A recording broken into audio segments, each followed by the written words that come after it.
The prosecution would have to be able to prove beyond a reasonable doubt that the officers did not operate in good faith, that they did not really believe any one of them was in danger, but shot Antonio Zambrano Montes anyway for unknown and unjustifiable reasons. This cannot also be proved. Here the officers were trying to apprehend Zambrano after he had assaulted officers and while he was attempting to assault them again. Based on either his throwing of rocks at passing vehicles or his throwing of rocks at police officers, there was probable cause for the officers to believe he posed a serious threat of physical harm to others. They repeatedly warned him to put down the rocks or they would shoot. The Washington Pattern Jury Instructions, or WIPICs, are statements of the law that jurors must follow in deliberating a criminal case. Under WIPIC 16.01, the state has the burden of proving beyond a reasonable doubt that the homicide was not justifiable. If you find that the state has not proved the absence of this defense beyond a reasonable doubt, it will be your duty to return a verdict of not guilty. I believe that a unanimous jury would not find the presence of malice and the absence of good faith beyond a reasonable doubt in this case. We legally cannot charge police officers with a crime for exercising their discretion to use deadly force in good faith and without malice. Upon review of the totality of circumstances, including the officer statements by citizens, the involved officers, other responding officers, responding firefighters and medics, review of video footage, the officers used lethal force to prevent injury to themselves and or others. The officers gave several commands to stop and drop the rocks. They deployed tasers and inflicted an initial, although not deadly, gunshot wound to Zambrano's arm. When Zambrano looked around again at the officers and began to throw another rock, it appears that the officers were reasonable in their belief that no reasonably effective alternative to the use of force appeared to exist at this time. Even if a reasonable fact finder were to find that the involved officers' use of force was not reasonable or necessary, under the statute RCW 9A16040, they cannot be held criminally liable for their use of deadly force if they, in good faith, believed they were justified and acting without malice. In this case, there is no evidence that the officers did not act in good faith, and certainly there is no evidence of malice. Indeed, a number of citizens also believe that the officers were in danger. Even witnesses that don't agree with the final actions taken by the officers, when those individuals gave their account of what had transpired on February 10 of 2015, it is clear that their observations corroborated the officers' perceptions at the time of these events. It is the Franklin County Prosecutor's Office decision that the use of lethal force by the officers in this case was reasonable under the standards established in our state laws, and that no criminal charges can be filed in this case. I would like to take the opportunity to speak briefly, though, regarding the circumstances of this case. While there are some things we will never know, there are some things we know for sure. We know for sure that no one goes through this type of event and emerges unscathed. Witnessing the loss of life is hard for anyone. The citizens who were present, the first responders, including the firefighters, the medics, and the police, as well as their spouses, their children, their parents, and siblings are all negatively affected to some degree or another. Certainly the Zambrano family is grieving the loss of their loved one. The negative impacts they and their families experience are real. To think that someone can go through an experience like this with no impact is an unrealistic expectation. The effects of this type of experience can be psychological, physical, emotional, cognitive, or spiritual. No matter which perspective these events are viewed from, it is fair to say that all involved have been negatively impacted.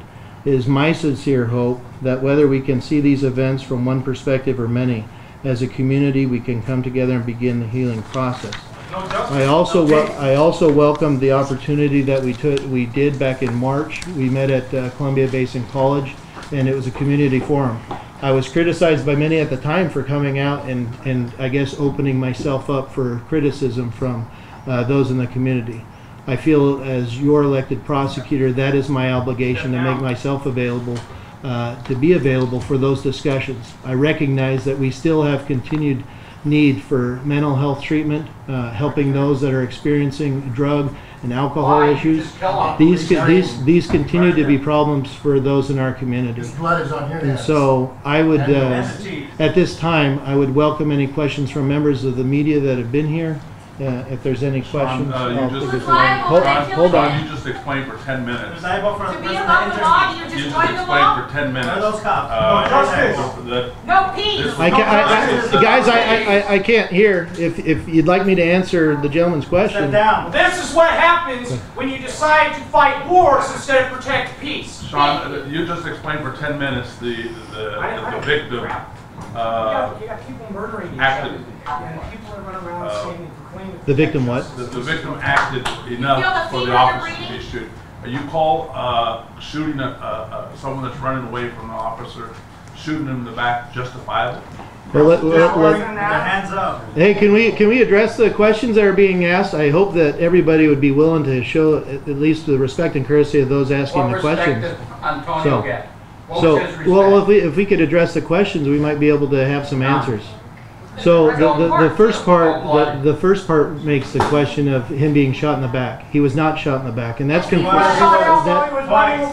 Well, if you guys know, the family hired Carl Wygren to do the second autopsy, and his autopsy report reports the same thing that ours. And so that's Across the street. You can't tackle one guy. Hey guys, My second part of the question is for the chief. Three big bad cops couldn't Chief, shoot do you one guy. support your officers' actions? Criminal. We are still in the middle of the internal investigation. When we have that information complete, we will make a statement on that at that time. So then, after your internal investigation that you're doing right now, how long would that take, and when do you think you'll have an answer? We hope to have it soon. Soon. In a year, kids? 7 months? 7 more months? Why is there no concern for the public that was endangered by those 17 shots? Again, that's going to be an issue of a civil question. The question that was asked of our office and every prosecutor's office in the state of Washington, we are tasked with evaluating whether or not there's criminal liability upon the officers. The statute is very clear. It says that officers shall not be charged if these things are present. In other words, if I could prove that this was with malice and without a good faith, then we could prosecute that. But the statute, very few statutes in the state of Washington say shall language.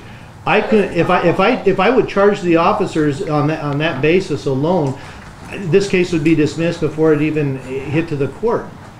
And that's why the legislature has made it so specific. Just like other citizens, we've evaluated other cases that were not officer-involved cases, but we apply the same standard. We have to review the evidence, and we have to figure out, hey, if someone's shot and they happen to be unarmed at the time, what were the circumstances about that at that time? And I think one of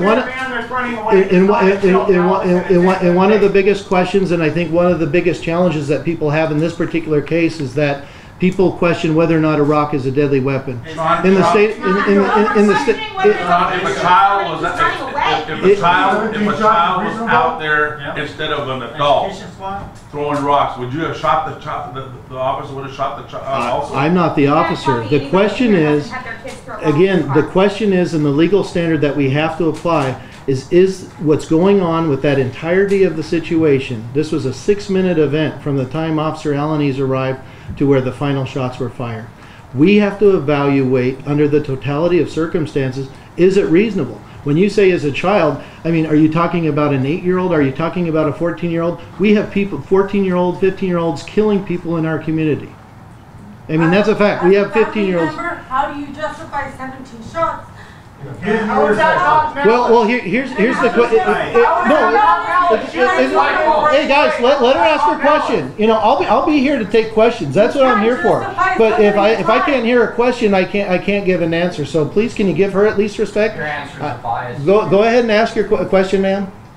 Ask your question. The 17 shots. How can as justice you guys justify somebody's life and not consider the 17 shots that were on one individual? Well, here's what. Let's break this down a little bit. Yeah. Well, can I answer? Can I? Remember, excuse me, sir, but no law should, under good faith or not, be taken. Okay. I'm sorry. 4 still have not been found. Many things have come up to comment, whether drugs, whether mental health. That's not the way. 17 shots is not the way to take somebody and then consider that justice. I'm sorry, but as a family member, you try to justify the death of Well, your family member. And I recognize your concern. I think it's a very valid concern, because this has been something that has been raised early on in this case, is that, hey, this is a crowded intersection. Other people could have been hit. There was, when you talk about the total amount of shots, you need to look at how many shots were fired at the initial time. 3 reckless cops. No, let's go back. Let's go back to the circumstance when the first volley of shots. This is what captured everybody, and it captured my attention as well. But what you see is you see a hold on. You see a break. It was on the video. Okay, and I ask you to watch all the videos. I ask you to watch all the videos. I saw, as a family member, how could you not? Absolutely. And how could you not listen to all the negative comments? It affects someone. It affects the entire. I haven't made any negative comments to Mr. Zambrano at all. Have you heard me say anything? The media and the public. Because they only see that as he was a criminal. No negative comments. He was a criminal. That's the way he's being. How's that not negative? Okay, let's address your question, because one, I haven't addressed anything negative. After the murder. I'm sorry? What did I say about Mr. Zambrano? Immediately, there was talk about how he was on drugs, and what was he doing the weeks before. This was like a big concern. The description of him being on drugs is the perceptions by all of the witnesses that were there at the scene. There was like 51 other witnesses. And some of those witnesses didn't like the final result, but what they described going on, they described multiple assaults upon the police officers during this time. Police officer assaults with a rock. That's with a 5-pound rock. It's with a 2.8-pound rock. It's with a 1.5-pound rock. And hold on. And there was other pieces of concrete and other debris that was found at the scene as well. We're just referencing the ones that had his blood on it with DNA. So according to everything you said today, anybody that's on drugs is justified to just kill him. You're not. That's what you said. No, that's not what I said. That's not what I said. Where somebody was on meth, you went into detail about somebody's laboratory results that was higher than a DUI. So basically, if here I am, right, DUI, whatever percentage, then everybody's going to be justified to just shoot anybody. I think you've missed the whole scenario. No, I did not miss yes, the you whole did. point. I've been here since the beginning. I heard the officer say, what we're doing is we're trying to figure out what happened the day off and the day before. Well, that opens the door for saying, yeah, we're going to investigate if he was using drugs, had been using drugs, and was currently looking for drugs, to justify it as a person that's either using drugs. It's any levels of alcohol in their blood that justifies any police officer or any official to kill him. Okay, let's back up. I think everybody demanded of the SIU unit. They demanded of my office that this be listen. I gave you a minute to ask a question. Can I respond so we could have a dialogue here? You asked a question because the police, with any investigation, and this was ruled a homicide very early on. Homicide simply means that it was somebody died at the hands of another person. Officers always, in any case, try to go back and figure out what was going on, what signs of this medical condition. Hold on, this was a medical situation going on. Drugs and alcohol affect half of the homicides that we have in our community. So whether or not a person is high on drugs or not is certainly relevant. What were the cops doing the 2 weeks before the shooting? They were doing their What was their job. mental state? Did you do PACs on them? I think you're missing the point. The purpose of their background is absolutely trying to give answers to what the case is. Let's hold on. There was other members of the media that had a question, I thought, in here, and I wanted to make sure the media has an opportunity to get their question. So has it been decided, the 2 remaining officers, of whether or not they'll return back to work yet? Are you still? That has not been decided yet. Yeah. Vacation's over. Yeah. Hold on a sec. There was some additional, I think media had some additional What was questions. your answer? I didn't hear. That decision's not been made yet. Not been made. It has not been made. So, hold on. So the decision to make no charges as regards to maybe making a lesser charge, I don't know what else you might charge them with, but why the decision to make no charges versus maybe a lesser charge at all? Well, again, what we're evaluating is what exactly the legislature has laid out for us. It says they shall not be criminally liable if it's without malice and without good faith. So in other words, if it's with good faith. So he I'm made it sorry. okay. Yeah, So, murder's okay by cop. looking at the circumstances of this case, and again, our focus and evaluation was what was going on. Everybody's describing the situation. Officers tried to take every less restrictive means or less lethal means possible. 2 different tasers were deployed, having no effect. One of the tasers struck him in the back of the head. That had no effect. All of these witnesses that were there seen him after he was tased, grabbing at the wires, pulling him off.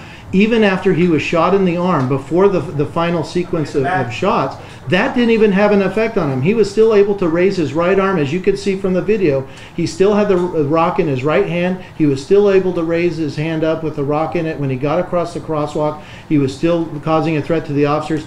The officers based the decision when he finally turned around. If you looked at the information that has been released in the public records, Officer Alanese, the other officers described that in the way he turned around, it was a very similar fashion to when he was throwing these large rocks earlier in the lot across the street. So that's why the officers took the final action. I think the 17 shots issue is overlooking the fact that originally 5 shots were fired, 2 from Officer Wright, 3 from Officer Flanagan. Even one of those, at least one of those we know, hit him because there was a blood trail in the crosswalk. That did not slow him down, and that's what makes the toxicology report and his medical situation important. This person had a 2,000 glucose level. 2,000. That's 20 times over the normal limit. So he was clearly going through a medical condition, and that